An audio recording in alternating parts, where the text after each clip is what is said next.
여러분은 이 땅을 살아가면서 누구를 두려워하며 생활하십니까? 지식이 아니라 실제 우리의 삶 속에서 한순간 한순간을 지나면서 누구를 의식하며 살아가십니까? 시편 50편에는 하나님께서 당신의 백성을 판단하시는데 위의 하늘과 아래의 땅을 증인으로 부르신다는 구절이 있습니다. 창세기 4장에 보면 아담의 두 아들 가인과 아벨이 등장하죠. 가인은 아벨을 질투해 들에서 동생 아벨을 쳐 죽이는 반인륜적인 범죄를 저지릅니다. 이에 하나님께서 가인에게 너의 아우 아벨이 어디 있느냐? 라고 물으십니다. 그때 가인이 뭐라고 답하는지 아십니까? 모릅니다. 제가 아우를 지키는 자입니까? 아우를 지키는 사람입니까? 가인의 아버지 최초의 인류인 아담도 보면 하나님과의 언약을 어기고 뭐라고 답했습니까? 자기 잘못을 인정하지 않고 아내 탓으로 돌렸습니다. 아담의 피를 이어받은 그 아들 가인도 똑같이 자신의 잘못을 인정하지 않고 부인하는 장면을 보게 됩니다. 이것이 죄의 속성입니다. 사람은 누구나 자신의 약점이 드러날까 두려워하기 마련입니다. 이것이 죄인인 사람의 운명입니다. 왜 동생이 어디 있는지 저에게 물으십니까? 저는 모릅니다라고 답하는 가인에게 하나님이 뭐라고 말씀하셨는지 아십니까? 너의 아우의 피가 땅에서 나에게 울부짖는다. 개역개정판에서는 네 아우의 핏소리가 땅에서부터 내게 호소하느니라. 좀 더 직설적이죠. 우리가 제 아무리 숨기려고 해도 숨길 수 없다는 말입니다. 우리는 생각하기를 땅이 무슨 생명이 있어 우리의 하는 행위를 보고 움직임의 소리를 들을 수 있냐고 말입니다. 맞아요. 같은 피조물인 인간이 볼 때는 그래요. 피조물 중 최고의 작품인 우리 사람이 볼 때는 그럴 겁니다. 하지만 창조주 하나님은 다릅니다. 사람들이 별것 아니라고 생각하는 무생물, 즉 세포로 이루어지지 않은 돌이나 물, 흙, 공기 같은 이 피조물들도 하나님께서 부르시면 주님 앞에 나아갑니다. 예수님께서 십자가의 길을 위해 마지막으로 예루살렘으로 입성하실 때 많은 사람들이 예수님의 입성을 환영하며 찬송하리로다. 주의 이름으로 오시는 왕이여, 하늘에는 평화여, 가장 높은 곳에는 영광이로다 하고 칭송하니 바리새인들이 예수님께 항의하는 일이 벌어졌습니다. 선생님, 불경한 말을 하는 당신의 제자들을 책망하라고 요구합니다. 이에 예수님께서 이 사람들이 침묵하면 돌들이 소리 지르리라고 답변하셨습니다. 생명체 중 가장 으뜸인 인간이 하지 않으면 무생물인 돌들이 목소리 높여 칭송한다는 의미에서 예수님께서도 무생물이 증인이 될 수 있음을 언급하신 바 있습니다. 우리가 카메라로 촬영해 영상으로 보든 언제 무슨 일이 있었는지 물으시면 피조세계의 그 어떤 것이라도 100% 정확하게 증언하게 될 것입니다. 이런 의미에서 시편 50편에서 하나님께서 당신의 백성들을 판단하시려고 위의 하늘과 아래의 땅을 증인으로 부르신다는 것이죠. 그땐 빼도 박도 못합니다. 우리 하나님 아버지는 의로우신 재판장이십니다. 공명정대하게 판결하십니다. 우리가 살아가는 세상에서는 공정과 상식, 정의, 공의 같은 것을 자주 언급합니다만 인간 세상에서 말하는 정의와 공의는 허울 뿐입니다. 공정과 상식도 입장에 따라 다 다릅니다.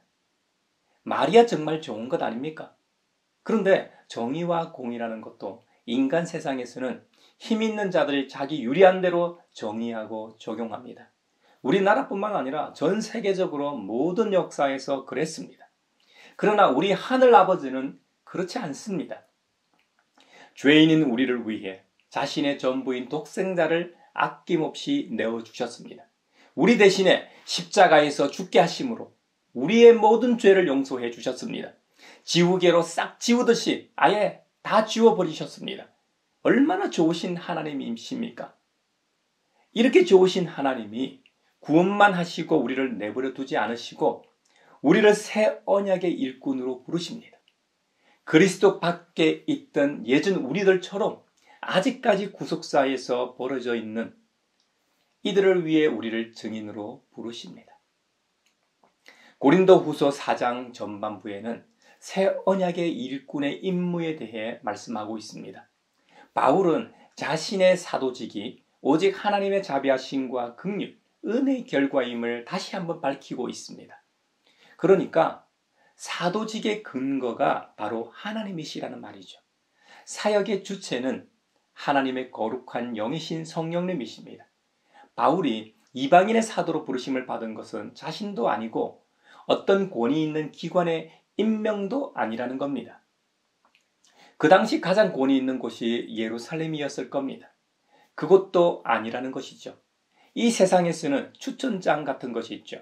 대학원을 진학하고 유학을 갈 때도 유명 교수의 추천장이 효력을 발휘합니다. 취업할 때도 누가 추천장을 써주느냐에 따라 영향을 끼치죠. 그런데 바울의 추천장은 이 세상의 추천장이 아닙니다. 하늘의 추천장입니다. 이 세상의 존재 이유인 창조주 하나님의 추천장입니다. 그러므로 낙심할 필요가 없는 것이죠. 사도직을 수행함에 있어 때론 어려움이 닥쳐올 겁니다. 그럴 때마다 포기하고 싶을 때도 있고 정말 이제는 그만하고 싶기도 할 겁니다.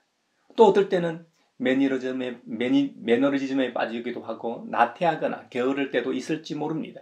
하지만 나의 나된 것은, 나의 사도된 것은 역시 내 의지로 된 것이 아니기 때문에 포기할 수 없다는 겁니다. 떳떳한 임무입니다. 당당한 일꾼이 되어야 합니다. 복음은 소리를 통해 전해집니다. 소리는 파장을 통해 전달됩니다. 하지만 소리를 듣는 모든 사람들이 다 복음을 받아들이는 것은 아닙니다. 복음은 오직 믿음으로 받아들이는 사람들에게만 주어지는 것입니다. 복음이 거부되는 것은 불신앙 때문입니다. 이것을 바울은 고린도후서 4장에서 복음이 멸망하는 자들에게 가려져 있다고 완곡하게 표현합니다. 그 원인이 뭔지 아십니까? 이 세상의 신 때문이라고 말합니다. 이 세상을 통치하는 사탄의 계략 때문이라는 것이죠. 하나님의 형상인 그리스도의 영광을 선포하는 복음의 빛을 보지 못하도록 사탄이 막고 있다는 겁니다. 복음의 빛을 보지 못하게 가로막고 있는 이 사탄의 함정에서 벗어날 수 있는 방법이 뭐가 있을까요? 사탄의 함정은 불신앙입니다. 불신앙은 하나님을 인정하지 않고 믿지 않는 것이죠. 저를 포함하여 대부분의 사람은 경험의 눈으로 세상을 바라봅니다. 인간이 만물의 영장이라고도 하지만 그렇다고 물리적인 한계를 뛰어넘지는 못합니다. 이 불신앙에 대해 키에르케고르가 든 비유가 있습니다. 마차에 탄 한 부유한 남자의 비유입니다. 부유한 남자가 마차 안에 타고 있다면 당연히 마차를 몰고 가는 마부가 있겠죠. 길을 가다 보니 저녁이 됐습니다. 마차 안에 있는 부자는 마차 안에서 이 등을 켰습니다. 그 안에서 책을 읽고 있었을 수도 있고 뭔가 묵상하고 있었을 수도 있을 겁니다. 요즘 같으면 스마트폰을 사용하고 있었겠죠. 반면 바깥에 있었던 마부는 차가운 밤바람을 맞으며 이 말을 몰고 있었을 겁니다. 부자는 안락한 마차 안에서 불빛 안에 앉아 있었기 때문에 마부가 보지 않으려고 해도 볼 수밖에 없었던 이 밤하늘의 아름다운 은하수를 보지 못했습니다. 제가 예전에 자연 생태계를 잘 보존하고 있는 뉴질랜드에서 등산을 한 적이 있습니다. 등산객도 인원 제한을 둬서 소수의 인원만 출입을 허가하고 등산화나 스틱마저도 소독을 잘 해야 했습니다. 산속 산장에서 잠을 자게 되었는데 새벽 2시경에 밤하늘이 궁금해 나가봤더니 은하수가 웃고 있더라고요. 사진작가들이 은하수를 촬영해 포토샵으로 색 보정을 해야 볼 수 있는 은하수를 제 육안으로 볼 수 있었습니다. 그야말로 별이 쏟아지고 있었습니다. 밤하늘에 그렇게 별이 빼곡하게 있는 것은 난생 처음이었습니다. 환경오염이 없었던 옛날에는 더 자세하게 보였겠죠. 그 은하수를 마차 안에 있는 부자는 절대로 볼 수 없습니다. 인간의 불신앙은 이와 같다고 할 수 있을 겁니다. 사탄은 우리에게 눈에 보이는 것만 믿으라고 속삭입니다. 귀에 들리는 것만 믿으라고 속삭입니다. 우리의 눈으로 보지 못한 것은 믿지 말라고 말합니다. 이것이 불신앙입니다. 믿음장인 히브리서 11장에서는 뭐라고 말씀합니까? 믿음은 바라는 것들의 확신이요 보이지 않는 것들의 증거입니다. 믿음으로 우리는 세상이 하나님의 말씀으로 지어졌다는 것을 깨닫습니다. 보이는 것은 나타나 있는 것에서 된 것이 아닙니다. 할렐루야. 물리적인 한계 너머에 있는 세상에 대해 보지 못하게 하는 사탄의 방해 공작으로부터 벗어나는 유일한 길은 올바른 복음을 듣고 받아들이는 길뿐입니다. 올바른 복음이 무엇입니까?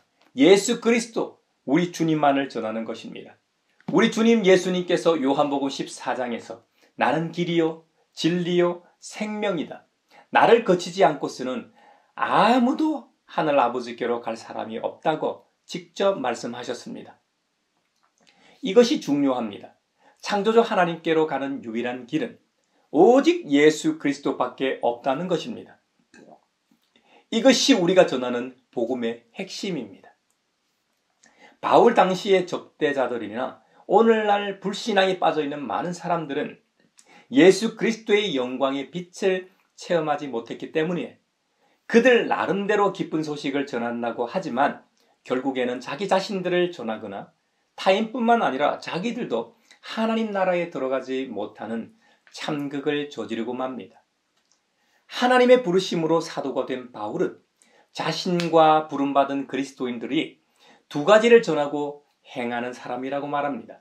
하나는 오직 예수 그리스도만이 주님이시라고 선포하는 것이고, 또 다른 하나는 예수님으로 말미암아 교회를 섬기는 종이 되었다고 말합니다. 우리는 여기서 그리스도인들의 역할과 임무, 사명을 알 수 있습니다. 우리가 전하는 말씀이나 전도, 복음을 통해 누가 전해지고 있느냐는 것이죠. 여러분은 누구를 전하고 있습니까? 왜 예수 그리스도께서 우리의 주님이 되십니까? 예수님은 하나님의 아들로서 우리를 대신해서 십자가에서 죽으셨습니다. 하나님께 순종하여 십자가에서 죽으심으로 끝난 것이 아니라 약속대로 3일 만에 다시 부활하셨습니다. 그리고 그 부활하신 예수님을 하나님 아버지께서 온 우주의 주님이 되게 하셨기 때문에 예수 그리스도께서 우리의 주님이 되시는 겁니다. 예수님을 주님으로 고백한다는 것은 고백하는 그 사람이 그분의 종이라는 것을 인정하는 것입니다. 종은 주인의 뜻에 온전히 순종해야 하는 존재이죠. 바울은 이방인의 사도로 부르심을 받은 존재로서 가는 곳곳마다 복음을 전하여 교회를 세우고 그들을 섬겼습니다. 이것을 요즘으로 비유하면 교회를 섬기는 종이 되었다는 의미입니다. 목사만 교회를 섬기는 종이 아닙니다. 예수 그리스도, 우리 주님을 믿고 따르는 모든 그리스도인들이 주님의 종입니다. 주님의 몸된 교회의 종이기도 합니다. 그러므로 주님을 믿는 모든 형제자매가 교회의 일꾼입니다. 너나 할 것 없이 모두가 주님의 몸된 교회를 든든히 세워가야 하는 것이죠. 사랑하는 형제자매 여러분, 우리는 오직 예수 그리스도만을 전하고 있습니까? 우리 가양교회는 하나님의 아들, 우리의 구원자 예수 그리스도만 자랑하고 선포하고 있습니까? 혹 목사나 교회 다른 것을 자랑하거나 선포하고 전도하고 있지는 않는지요? 우리 모두가 우리의 생명 되신 예수님만 전할 수 있기를 바랍니다. 또 우리 모두가 주님의 종으로서 한 명도 빠짐없이 주님의 몸된 교회를 든든히 세워가는 일에 함께 동참할 수 있기를 원하고 바라며 기도합니다. 우리 교회에는 구경꾼이 없기를 바랍니다. 운동 경기장에서 경기를 관람하듯이 방관하고 구경하는 사람이 없기를 바랍니다. 때론 경기가 잘 안 풀려 마음에 안 들 때 야유를 퍼붓고 비난하지 않기를 바랍니다. 물론 부족한 모습이 보일 때 발전을 위해 비판하는 것은 좋습니다만 비난을 위한 비판은 없기를 바랍니다. 함께 기도하고 함께 기뻐하고 때론 함께 마음 아파하고 함께 성장해가는 그런 교회가 되길 축원합니다. 오늘은 예수 그리스도 우리 주님께서 변모하신 일을 기념하는 주님 변모 주일입니다. 우리 가양교회는 교회력에 따라 목회를 하는 교회이기 때문에 변화산에서의 그리스도의 변모 역시 소홀하게 여길 수 없는 중요한 일입니다. 산은 일반적으로 우리가 살아가는 생활 공간은 아닙니다. 더구나 높은 산은 하늘에서 가장 가까운 장소로서 계시의 장소로 여겨졌습니다. 그래서 타 종교에서도 높은 산의 절이나 각자 신을 숭배하는 신전이 있었던 것이죠. 구름 역시 신전인 임재의 상징입니다. 변화산에서 그리스도께서 변모하실 때 구름 속에서 하나님의 음성이 들려왔습니다. 마치 출애굽기에서 모세가 시내산 꼭대기 떨기나무에 임하신 하나님의 현현을 경험했던 장면이 오버랩되기도 합니다. 변화산에서의 예수님의 변모는 베드로, 야고보, 요한 세 제자에게 믿음이 확고해지는 계기가 되었을 겁니다. 이건 단순한 환상이 아닙니다. 실제로 자신들 눈앞에서 펼쳐진 현실이었기 때문입니다. 그래서 베드로는 이 변화산에 초막 셋을 지어서 하나는 주님을 위해 짓고 하나는 모세를 위해 짓고 나머지 하나는 엘리야를 위해 짓고 모시겠다고 말합니다. 그 순간 얼마나 황홀했으면 그랬을까요? 오늘날처럼 초상화가 있지는 않았지만 그 두 사람이 모세와 엘리야임을 확실히 알았던 모양입니다. 모세는 유대인들에게 있어서 가장 중요하게 여겨지는 율법, 토라의 저자이기 때문에 잘 알았을 것 같고 엘리야는 가장 대표적인 선지자로 그것도 능력이 탁월한 선지자였기 때문에 알아봤을 겁니다. 우리 예수님께서 직접 명하시죠. 모세 엘리야야 오랜만이구나 하고 말씀하셨을 수도 있고요.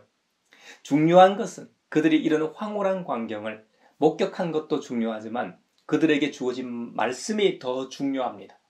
변화산 그 자리에는 베드로, 야고보, 요한 세 제자와 예수님 그리고 예수님께 나타난 모세와 엘리야 외에는 그 누구도 없었는데 음성 소리가 났습니다. 그것도 일반 사람의 목소리가 아니라 분명 신적 존재임을 인식할 수 있는 위험 있는 소리였습니다. 구름 속에서 난 소리는 이는 내 사랑하는 아들이다. 너희는 그의 말을 들으라 였습니다. 구름 속에서 들려온 소리가 끝나고 나서 주위를 둘러보니 아무도 없었습니다. 모세도 엘리야도 없었고 구름도 사라졌습니다. 오직 세 제자 자신들과 예수님뿐이었습니다. 그들에게는 엄청난 신앙적 체험과 간증이 생겼습니다. 이제 베드로, 야고보, 요한이 할 일은 명확해졌습니다. 그들이 믿고 따르고 있는 선생님이 진짜 주님이시라는 것 말입니다. 그리고 그분의 말은 무엇이든 그대로 믿고 따라야 한다는 것 말입니다. 저는 우리의 삶 속에서 이런 경험을 할 수도 있다고 믿습니다. 하지만 가장 확실하게 공적으로 만나고 경험할 수 있는 장소가 교회라고 믿습니다. 주님께서 우리에게 허락하신 신앙 공동체이기 때문입니다. 특히 교회 공동체에서 드리는 예배는 마치 예수님께서 변화산에서 변모하신 장소처럼 현현하시는 공간입니다. 주님의 함께하심과 현현이 교회 공간에서만 이루어진다는 말이 아닙니다. 교회의 머리로서 몸된 우리를 부르신 주님의 공간이기에 드리는 말씀입니다. 그러므로 우리는 우리의 교회를 귀하게 여겨야 합니다. 그리고 우리의 예배를 소중하게 여겨야 합니다. 예배 순서 하나하나가 중요한 것입니다. 교회마다 사정이나 형편이 다르겠지만 대부분 1시간에서 1시간 30분 정도 드릴 겁니다. 대학에서는 한 과목에 보통 2시간에서 3시간씩 수업을 진행하기도 하지 않습니까? 길어봐야 1시간 반인데 집중하지 못할 이유가 없습니다. 중간중간에 함께 부르는 찬송도 있고 기도 시간도 있고 해서 지루해서 잠을 잘 시간도 없습니다. 요즘은 대부분의 교회가 찬양을 중요하게 여기기 때문에 조금만 정성을 들이면 예배 시간에 주님을 경험하지 못할 이유가 전혀 없습니다. 사랑하는 형제자매 여러분, 예수님께서 변화산에서 변모하신 것처럼 우리는 매 주일 주님의 현현을 경험할 수 있는 교회 공동체가 있음을 감사합시다. 그리고 우리에게 주어진 주님의 말씀인 성경을 통해 내 사랑하는 아들의 말을 들으라고 하신 하나님의 말씀에 귀 기울이는 우리 모두가 되기를 바랍니다. 우리는 매 주일 교회당에 모여 예배를 통해 주님을 경험하고 세상으로 다시 돌아갑니다. 각자의 집으로, 직장으로, 학교로, 세상 속으로 말입니다. 우리의 삶의 자리에서 주님께서 말씀하신 대로 살아가는 것이 우리의 사명이요, 우리의 사도직입니다. 주님께서 서로 사랑하라고 하셨으니 우리의 일상에서 서로 사랑하기 위해 노력해야 합니다. 먼저는 말로 사랑한다고 고백하고 그 사랑이 말과 혀로만 하는 공허한 것이 되지 않기 위해 행함으로, 삶으로, 손과 발로 표현할 수 있기를 바랍니다. 그렇게 될 때 우리가 전하는 복음이 오직 예수 그리스도 우리 주님만을 선포하고 증거하는 올바른 복음이 될 겁니다. 민수 고유 명절 설날도 사랑하는 가족들과 함께 행복한 시간들, 은혜로운 시간들 되시길 주님의 이름으로 축원합니다.